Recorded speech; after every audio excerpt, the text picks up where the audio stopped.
All right, let's talk about something that can totally level up your embedded projects. We're going to demystify the real-time operating system, or what everyone calls an RTOS. We'll break down what it is, why it's so incredibly powerful, and, most importantly, when you should actually think about using one. So, have you ever had this happen? You've built this awesome project, right?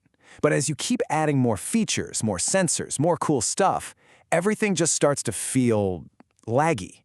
The screen doesn't update right away, you're missing button presses. It's a super common problem, and it usually boils down to the way your code is structured. You know, most of us start our journey with something called a super loop. If you've ever blinked an LED on an Arduino, then you've used this.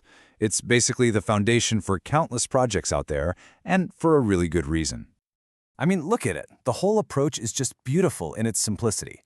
Your program kicks off, runs some setup code one time, and then bam, it jumps into a forever loop. Inside that loop, it just chugs along. Do task A, then do task B, then do task C, over and over and over.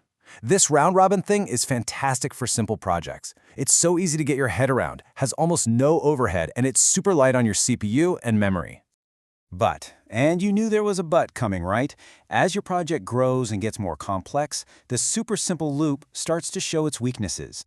The very thing that makes it so great, the fact that it does one thing at a time, in order, becomes its biggest problem. Let's paint a picture. Imagine task A is just a quick little sensor reading, super fast. But then, task B has to do some really heavy math, and that takes a while. And finally, task C is supposed to update your display.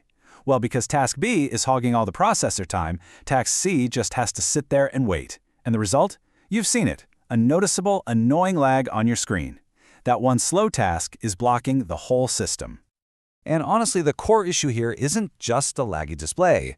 I mean, that's annoying enough. The real problem is you could be missing important data coming in from a sensor, or completely failing to notice when a user types something in a serial port, all because your processor is stuck doing something else. So what's the fix? How do we get our little microcontroller to act like it's juggling multiple things at once? Well, this is exactly where a real-time operating system steps in. You can think of it like a super smart traffic cop, or maybe a scheduler, for all your different bits of code. The most important word in this whole definition is right there, guarantee.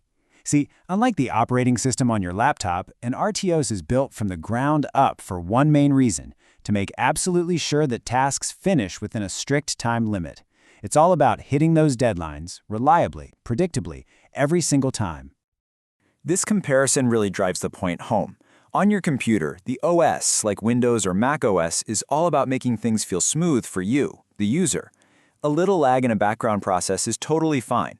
Its scheduler is non-deterministic, which just means you can't perfectly predict when something will run. With an RTOS, it's the complete opposite.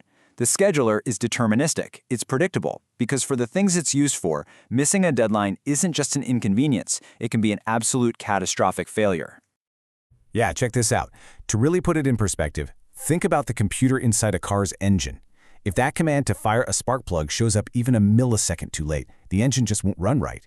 The same is true for medical gear like a pacemaker or systems in an airplane. These critical applications demand the kind of guaranteed timing that only an RTOS can deliver. Okay, so this RTOS thing sounds pretty intense. Does that mean every single project needs one? No way, absolutely not. The good old super loop is still a fantastic choice for tons of projects. The real trick is knowing when it's time to make that jump. It really just boils down to a couple of key things. If your project is pretty simple, with just a handful of tasks, just stick with the super loop. Seriously, it's way easier to debug and has basically zero overhead. But if you're building something complex, with lots of tasks that need to feel like they're running at the same time, or you have several jobs that are super time sensitive, then an RTOS is the way to go. The trade-off, of course, is that it uses more memory and can be a bit trickier to debug. And here's a great little rule of thumb. If you have a deadline that needs to happen in less than about 1 millisecond, you're usually better off just using a hardware interrupt anyway.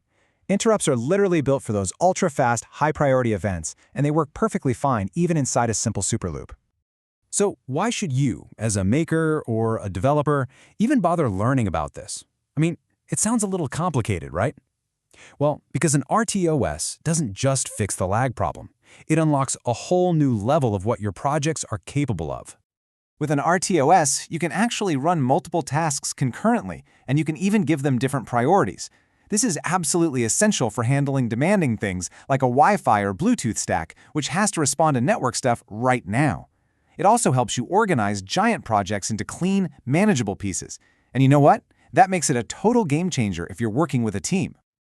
And hey, don't just take my word for it. This isn't some niche academic tool. Check out this survey from 2018 of Internet of Things developers. Yeah, Linux is on top, but look what's right behind it. Bare metal, that's our good old Superloop, is still massively popular. And right there with it, neck and neck, is FreeRTOS. People are using this stuff in the real world a lot. Speaking of FreeRTOS, this is the one you're going to hear about most often. There's a reason it's the most popular RTOS for embedded and IoT devices. It is completely free, it's open source, and, get this, since 2017, it's been backed and maintained by Amazon. It is a solid, production-ready tool that you can download and start playing with today. So really, when you get down to it, an RTOS transforms your microcontroller from a simple, sequential, one-track mind worker into a powerful scheduler that can juggle a bunch of complex jobs all at once. Yeah, it's a step up in complexity, for sure, but it unlocks a whole world of new possibilities for your projects. So the only real question is, are you ready to make that leap?